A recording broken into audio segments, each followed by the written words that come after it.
Hashtag, it's just one night. My wife smirked. I packed my bags before she even walked out the door. People always ask me when I knew the marriage was over. They expect a dramatic answer. Caught text message. A lipstick stain on a collar. Something cinematic. But it wasn't like that. The truth is quieter and uglier than any movie scene. The truth is that my wife sat across from me at a candlelit table, looked me straight in the eyes, and smirked while she told me she was spending the night somewhere else. And the scariest part wasn't the words. It was how rehearsed her face looked when she said them. My name is Cole. I'm a structural engineer. I spent 15 years building things designed to withstand earthquakes, hurricanes, the kind of forces most people never think about until the ground moves. I married Jessica 8 years before the night I'm about to tell you about. She worked in pharmaceutical sales, covering the whole Southeast Territory for a company headquartered in Atlanta. That meant business trips. That meant dinners with doctors and hospital administrators. That meant hotel bars and late flights and nights where I'd fall asleep alone in a house that smelled faintly of her shampoo on the pillows. For most of those years, I never questioned it. Jessica was ambitious, smart, and she had this way of making you feel like the most important person in any room when she wanted to. When she wanted to. That qualifier didn't enter my mind until much later. The first sign came on a Tuesday evening in early March. I remember it because I'd gotten home early from a job site inspection in Savannah and decided to cook dinner. Something simple. Chicken, rice, roasted vegetables. When Jessica walked in around 7:30, she was carrying a shopping bag from a boutique I'd never seen before. Small bag, tissue paper sticking out the top, the kind of purchase that announces itself. I asked her about it casually while I stirred the sauce. She hesitated. Not long, maybe a half second, but I caught it because Jessica never hesitated.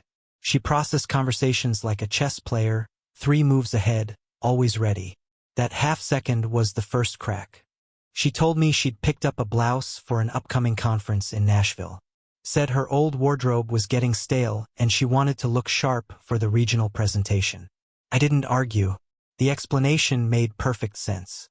Except that night, after she fell asleep, I noticed she'd put the bag in the back of the guest bedroom closet.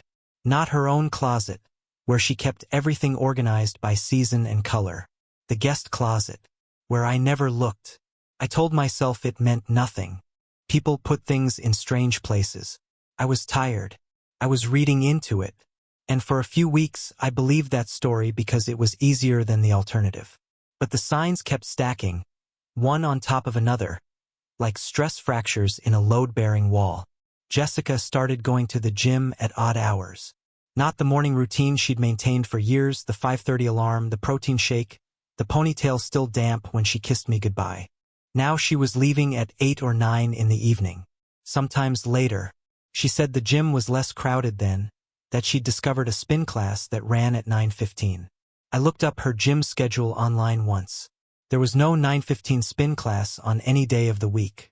Then there was the phone. Jessica had always been casual about her phone. It used to sit face up on the kitchen counter while she cooked. She'd hand it to me to look at photos or read an article she'd found. But somewhere around February, a lock screen appeared that wasn't there before. She started angling the phone away when she texted. She carried it with her everywhere, even to the bathroom, even to take the trash out. Small things. The kind of things you notice in silence and dismiss in conversation. I noticed, and I said nothing. There were the weekends she started spending at her mother's house 2 hours north in the mountains near Dahlonega. At first it was once a month.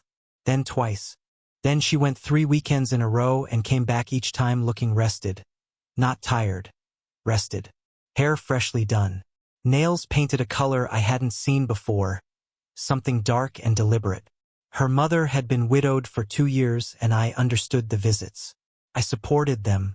But one Sunday afternoon, while Jessica napped on the couch after getting back, I called her mother to thank her for looking after Jess. Her mother paused for a long time.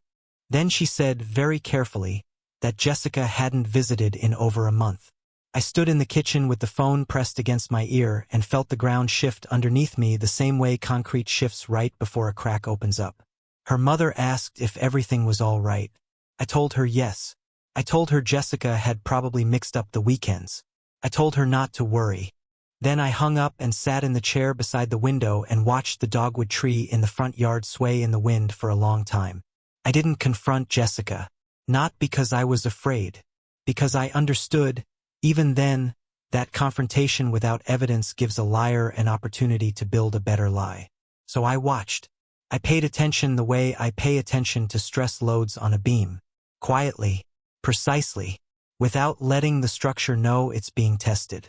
2 weeks passed. Jessica booked a restaurant for a Friday night. A place called the Veranda, downtown, tucked into a converted cotton warehouse with exposed brick walls and a rooftop terrace overlooking the river. It was the kind of restaurant we never went to. We were burger and beer people. Wings and college football on Saturday afternoons. The Veranda had a dress code and a wine list the size of a novel and waiters who introduced themselves by first name and talked about the chef like he was a personal friend. I knew something was off the moment she suggested it. But I put on a clean shirt and drove us downtown because I wanted to see where this was going. Dinner started with small talk. Her territory was doing well.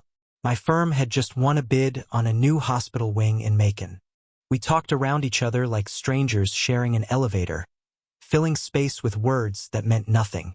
Then, halfway through the entree, I noticed her checking her phone under the table, not glancing at it, reading something. Her thumb moved across the screen the way it does when you're scrolling through a longer message. I set my fork down. She looked up. "Everything okay?" I asked. She nodded quickly. "Just a client following up on a shipment issue." At 9:45 on a Friday night, she gave me a look I recognized. Patient but firm. The look she used on coworkers who challenged her in meetings. It was her closing look, designed to end the discussion. I let it end. Then, as the waiter cleared our plates, I spotted the bag. A small leather duffel, tucked under her side of the table near her feet, half hidden by the tablecloth. Dark brown, compact, the kind of bag you pack for one night and one night only. Something inside me went very still. Not anger, something colder, something structural. I asked her about it. She didn't flinch, didn't look away. Instead, she leaned back slightly, took a slow sip of her wine, and said the sentence that changed everything. "It's just one night, Cole.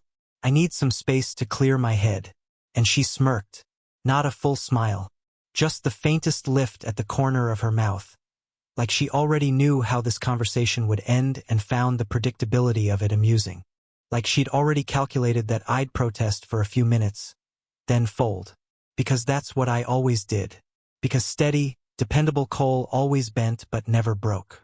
Because she'd spent 8 years learning that my loyalty was unconditional and she'd decided, somewhere along the way, that unconditional meant unlimited.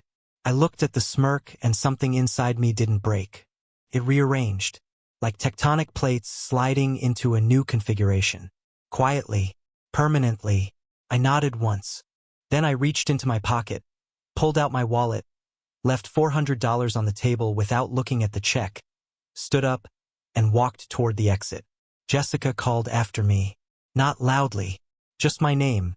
Once, confused, like she'd pressed a button on a remote and the television hadn't responded. "Cole." I didn't turn around. I walked through the restaurant, past the hostess, down the iron staircase, into the warm Georgia night, and got into my truck. And I sat there for exactly 90 seconds, engine off, hands on the steering wheel, breathing through my nose. Then I drove home. The house was dark when I pulled into the driveway. I walked inside, turned on exactly one light in the kitchen, and moved quickly. Not frantically, deliberately. I went to the bedroom closet first. I counted the empty hangers. 14. 14 hangers with nothing on them. Not enough for someone leaving forever. Too many for someone leaving for one night. I checked the bathroom. Her expensive makeup bag was missing. The Tom Ford perfume she saved for what she called real occasions was gone from the shelf. I opened the medicine cabinet. Her birth control, which she kept beside the toothpaste every single day for 8 years, was not there. I stood in that bathroom and felt the last thread of uncertainty dissolve like sugar in hot water. I moved through the house with purpose after that. I pulled my passport from the fireproof safe in the office. I gathered every important document, the deed, insurance policies, both car titles, my birth certificate, the backup drive containing 7 years of tax records. I logged into our joint banking app and transferred my personal savings, the money I'd earned from freelance consulting work, into an account I'd opened 3 months earlier on instinct I couldn't explain at the time. Now I could explain it. My subconscious had been building an exit before my conscious mind was ready to admit it needed one. I packed one bag, clothes for a week, toiletries, laptop, charger, one book I'd been meaning to finish. Nothing sentimental. Nothing that belonged to the version of Cole who would have sat on the couch and waited for his wife to come home and explain. Before I left, I did one thing that felt important. I pulled my wedding ring off my finger and placed it on the kitchen counter beside the coffee maker. Not a grand gesture. Not revenge. Clarity. A message she'd understand the moment she walked through the door. If she walked through the door. I drove 45 minutes east on I-16 toward a town I'd worked in 2 years earlier during a bridge project. There was a motel there, set back from the highway behind a row of pine trees. The kind of place that catered to construction crews and long-haul truckers and men who needed a clean room and no conversation. The woman at the front desk handed me a key card without looking up from her magazine. 2nd floor, end of the hall. The room was small. Brown carpet, white walls, a television bolted to a metal arm on the wall. It smelled like pine cleaner and industrial soap. I set my bag on the bed and sat down in the chair by the window and looked out at the parking lot. And for the first time in hours, I exhaled fully. My phone had been buzzing since I left the restaurant. I pulled it out and read the messages in order. The first one arrived 12 minutes after I left the veranda. You're being dramatic. The second came 20 minutes later. Seriously, Cole? Where did you go? The third arrived at 11:30. I'm coming home. We need to talk about this. I noticed what she didn't write. She didn't write I'm sorry. She didn't write I canceled my plans. She wrote I'm coming home. Like the house was hers. Like my leaving was a malfunction she needed to correct. I turned the phone face down on the nightstand and slept better than I had in months. The next morning, I drove to my friend Danny Marsh's place on the other side of the county. Danny and I had been close since college. He was a contractor, built custom homes in the lake communities north of the city, had a workshop in his garage where he restored old motorcycles for fun. He opened the door holding a grease rag and a cup of coffee and looked at me the way a mechanic looks at a car that just rolled in with smoke coming from under the hood. He let me in without asking questions. I sat at his kitchen table and told him everything. The boutique bag in the guest closet. The phantom gym sessions. The weekends her mother never saw her for. The phone she guarded like classified intelligence. The leather duffel under the restaurant table. The smirk. Danny listened with his arms crossed and his jaw set. When I finished, he was quiet for a long time. Then he asked the obvious question. You think she's been sleeping with someone? I told him I didn't think. I told him I was assembling evidence the same way I'd assess a compromised foundation. You don't guess what's wrong with a building. You test it. You measure it. You let the data tell you the truth. Danny nodded slowly. Then don't confront her until you know the answer she can't talk her way out of. That's when everything shifts from suspicion to confirmation. I stayed at Danny's for 2 days. Jessica called 9 times the first day. Her messages evolved through a predictable sequence. Anger first, then indignation, then the softer tone designed to pull me back. By the second day, one message arrived that changed the texture of everything. I shouldn't have said it like that. I made a mistake. I read that sentence 4 times. Not nothing happened. Not you're misunderstanding. A mistake. People don't call innocent things mistakes. They call them misunderstandings. They call them poor timing. They call them overreactions. The word mistake carries weight. It carries an admission buried inside a deflection.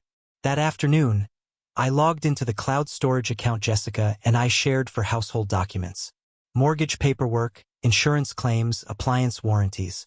Buried inside a subfolder labeled Work Backup Q3, I found a collection of files that had nothing to do with pharmaceutical sales. There were photos from a hotel bar I'd never been to. Photos of drinks, low lighting, Someone's hand holding a cocktail glass with a watch visible on the wrist. An expensive watch. Not mine. There was a receipt from a restaurant called Sal's on Broughton, a place in the historic district I'd never heard of. Dinner for two. A bottle of wine that cost more than our weekly grocery bill. The reservation was under a name I recognized immediately.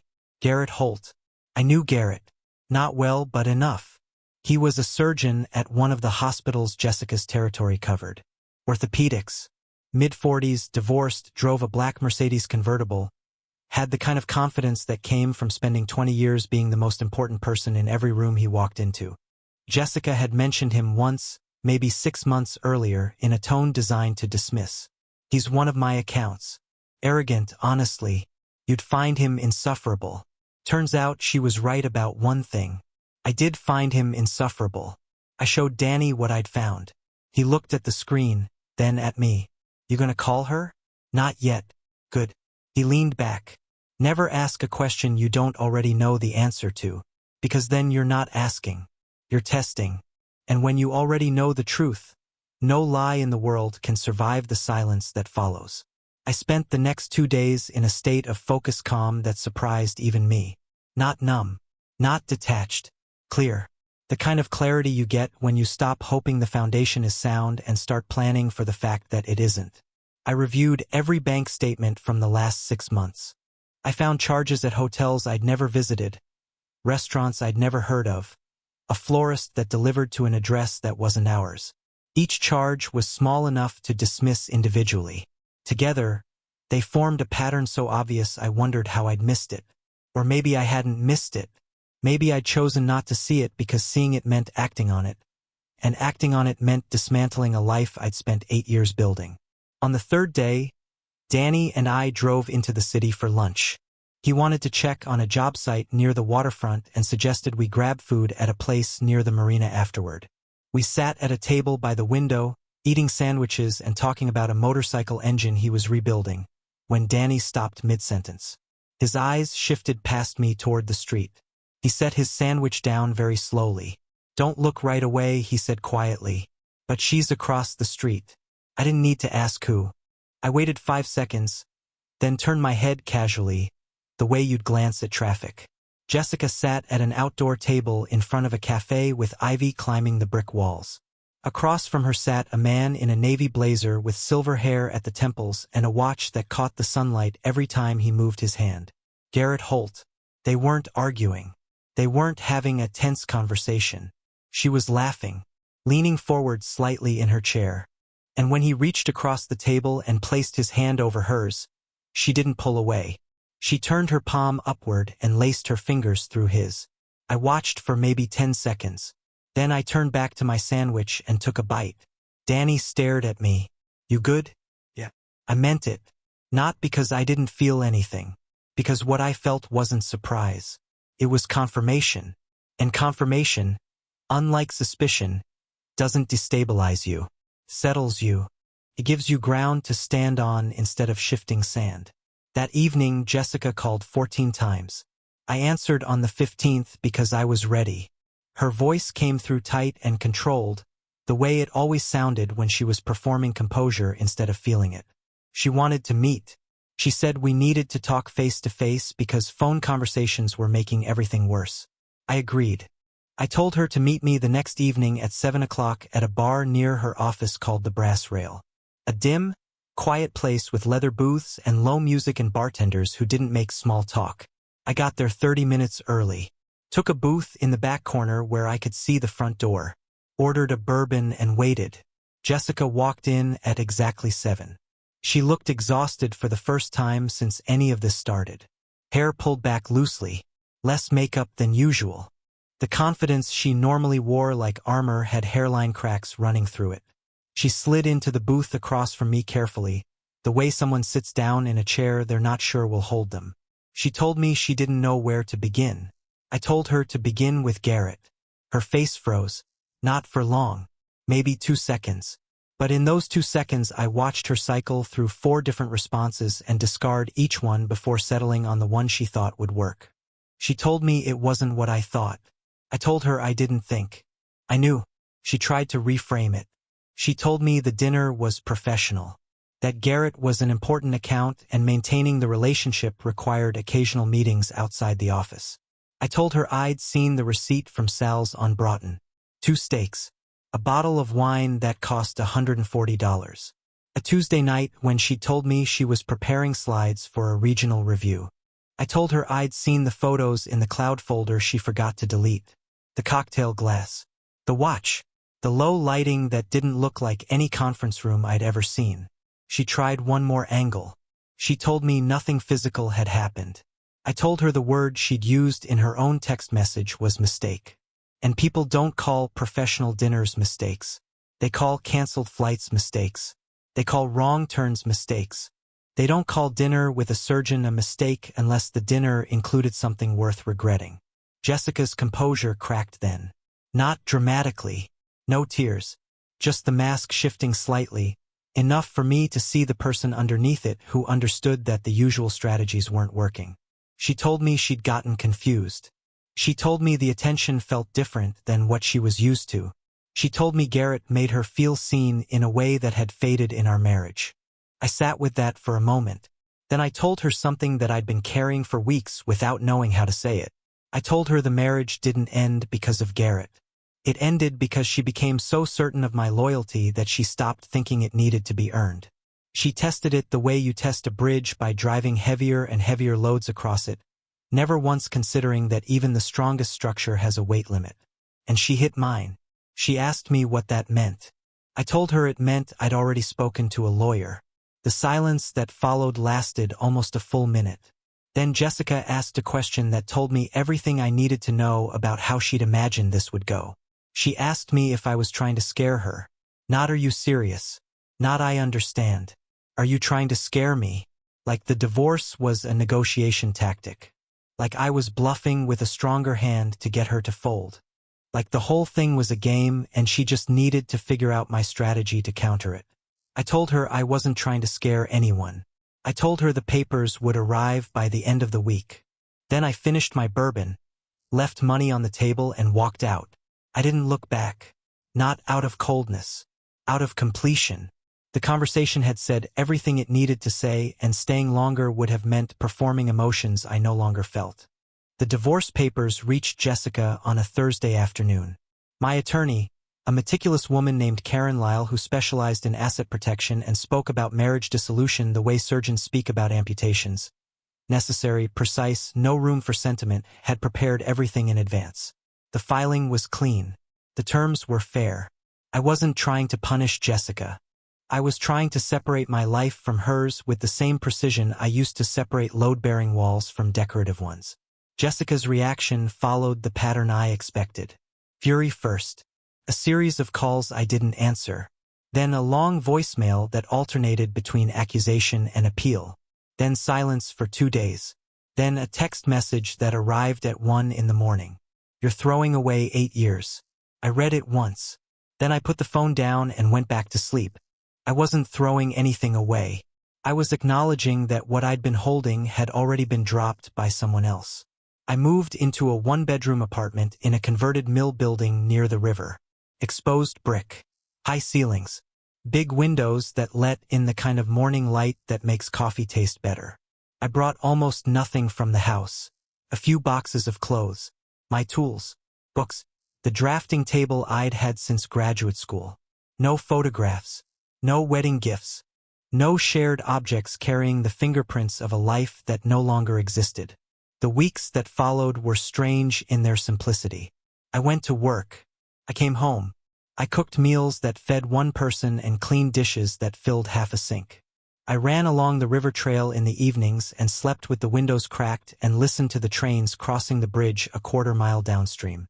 Peace settled into the empty spaces of my life the way water fills a vessel. Slowly, naturally, without force. Jessica didn't accept the silence easily. She sent messages that grew longer and more emotional as the weeks passed. She invoked history, vacations we'd taken to the Carolina coast, the weekend we'd spent in Asheville for our 5th anniversary, the way I'd held her hand in the hospital waiting room when her father had his bypass surgery. Each message was designed to remind me of the man who would never leave. The problem was that man had already left. And the memories she was citing belonged to a marriage where both people were present. She checked out long before I did. She just hadn't noticed because she was too busy assuming I'd hold the door open indefinitely. One evening, about 3 weeks after I filed, I got a call from someone I didn't expect. Rachel Pryor, Jessica's oldest friend. They'd known each other since college, shared a dorm room freshman year, stood in each other's weddings. Rachel called me at 9 o'clock on a Sunday night and spoke carefully, like someone walking across a frozen pond, testing each step before committing weight to it. She told me she probably shouldn't be calling. I told her she was right, but she kept talking. She told me Jessica was struggling, that she wasn't sleeping, that she'd lost weight, that she sat in the house most nights staring at the walls and replaying conversations. Then Rachel told me something that landed differently than everything else. She told me Jessica had confided that she never actually believed I would leave, that she'd calculated, on some level she probably couldn't even articulate, that Cole was permanent, that my steadiness wasn't a character trait but a fixed condition, like gravity, something that existed whether you acknowledged it or not, something you could push against without consequence because it would always push back. Rachel paused after saying this. Then she added very quietly that Jessica had said one more thing. She said you didn't have it in you to walk away. I almost laughed, not at the words, at the assumption behind them, the idea that loyalty and passivity are the same thing, that a man who stays through difficulty will stay through disrespect, that patience means permission. I thanked Rachel for calling. Then I sat in my apartment and watched the lights on the river and understood something about myself that I hadn't fully grasped until that moment. Leaving wasn't the hard part. Leaving was a single decision made in a single evening. The hard part was all the years I'd spent teaching Jessica that I would never make that decision. Every time I overlooked a red flag. Every time I accepted an explanation that didn't quite add up. Every time I prioritized peace over truth. I'd been building the very foundation she eventually stood on when she smirked at me across that restaurant table and told me it was just one night. I shared that with nobody. Some truths are only useful when you carry them alone. The divorce proceedings lasted 5 months. There was a stretch in the middle where Jessica's attorney pushed for counseling as a condition of the settlement. Jessica wanted a mediated conversation. She wanted me to sit across from her in a therapist's office and explain my feelings in a controlled environment so she could respond with her own feelings, and we could find what her lawyer called a pathway to reconciliation. I told Karen to decline. There was nothing to reconcile. Reconciliation implies that both parties made an error. I didn't make an error. I made a departure. Garrett Holt, for his part, evaporated from the picture the way men like him always do. Danny told me he'd heard through a mutual contact that Garrett had taken a position at a hospital in Dallas, left town without fanfare, without forwarding address drama, without any of the consequences that Jessica was now carrying alone. That was the cruelest part, though I didn't say it out loud. Jessica had risked a marriage for a man who treated the whole thing like an extended dinner reservation. Something pleasant, temporary, and ultimately forgettable. He walked away without a scar. She'd carry this for years. The divorce became final on a Wednesday in November. I was sitting in Karen's office when she handed me the signed documents. She asked me how I felt. I told her I felt like a building that had been inspected, found to be structurally sound, and cleared for the next phase of construction. She looked at me for a moment, then smiled slightly and said I was the calmest client she'd ever had. I drove home that afternoon through streets lined with trees turning gold and red. I parked outside my apartment and sat in the truck for a few minutes with the engine off. Not processing, not grieving, just existing in the first moment of a life that was entirely, completely mine. No shared calendar, no joint account, no compromises made out of obligation rather than desire. Just a man sitting in his truck in the autumn sunlight, breathing. Life after the divorce reorganized itself with surprising speed. I threw myself into work. My firm landed a contract for a new performing arts center on the edge of downtown. Complex structure, unconventional angles, the kind of project that demanded focus. I gave it everything. I started running longer distances. I read more. I rebuilt a section of the deck on Danny's lake house one weekend just because working with my hands made my brain quiet. I cooked elaborate meals for one person and ate them slowly at my drafting table while looking at blueprints. I slept through the night without dreaming and woke up without the low hum of dread that I hadn't even noticed was there until it was gone. 6 months after the divorce, I was unpacking a box I'd avoided since moving in. Miscellaneous items from the old house. At the bottom, underneath a tangle of charging cables and old receipts, I found a photograph. Jessica and me on Jekyll Island, 3 years into the marriage. Standing on the beach at sunset, her head on my shoulder, my arm around her waist. Both of us tan and grinning and completely unaware of everything that was coming. I held the photograph for a moment, studied it the way I'd study a blueprint for a building that had already been demolished. Then I placed it back in the box, sealed the box with packing tape, and put it on the top shelf of the closet. Not bitterness. Archaeology. Some artifacts belong to civilizations that no longer exist. One night, almost 8 months after everything ended, my phone rang. Late, past 11. I looked at the screen. Jessica. I almost let it go to voicemail. Almost. But something in me, not nostalgia, maybe just the last remaining thread of whatever we'd been, made me answer. Her voice was different, softer, stripped of strategy. She asked me if I ever thought about trying again. I told her no. She asked me if I hated her. I told her I didn't. She asked me what I felt. I thought about it carefully. I told her I felt finished. The word hung there between us like a bridge with nothing on either side. Then she asked one more question very quietly, her voice barely holding itself together. When did you stop? I told her the truth. I told her I stopped the moment she became certain I never would. That was the real betrayal. Not the other man. Not the hotel bars. Not the smirk across the restaurant table. The real betrayal was the assumption that my love was a natural resource she could extract without limit. That it would regenerate no matter how carelessly she mined it. That it was geological, ancient, permanent, and it was until it wasn't. She was quiet for a long time after that. Then she said something I think about sometimes, late at night, when the apartment is silent and the trains are crossing the bridge downstream. She said she didn't know I was capable of leaving. And I said nothing, because the answer was obvious. She didn't know because she never looked. A few weeks later, I drove past the veranda by accident. Construction detour sent me down a street I normally avoided. I pulled over across from the old cotton warehouse and looked up at the rooftop terrace. The string lights were on. Music drifted down from somewhere. I could see couples at tables, leaning toward each other the way couples do when the wine is good and the night feels young and the future is something they haven't started worrying about yet. I thought about the last time I sat up there. The white tablecloth, the leather duffel bag tucked under Jessica's chair. The way she took that slow sip of wine before delivering the line she'd obviously practiced. The smirk, always the smirk, like she was in on a joke I hadn't heard yet. But the thing about jokes is that they stop being funny when the punchline changes. She expected me to sit there and absorb it, to protest mildly, then accept, to be home when she got back, to resume the routine on Monday morning like nothing had shifted. Instead, I packed a bag before she even walked out the door, and by the time she returned to an empty house, a wedding ring on the counter, and silence where a husband used to be, the joke wasn't funny anymore. I sat in my truck for another minute, watching the rooftop lights. I didn't feel anger.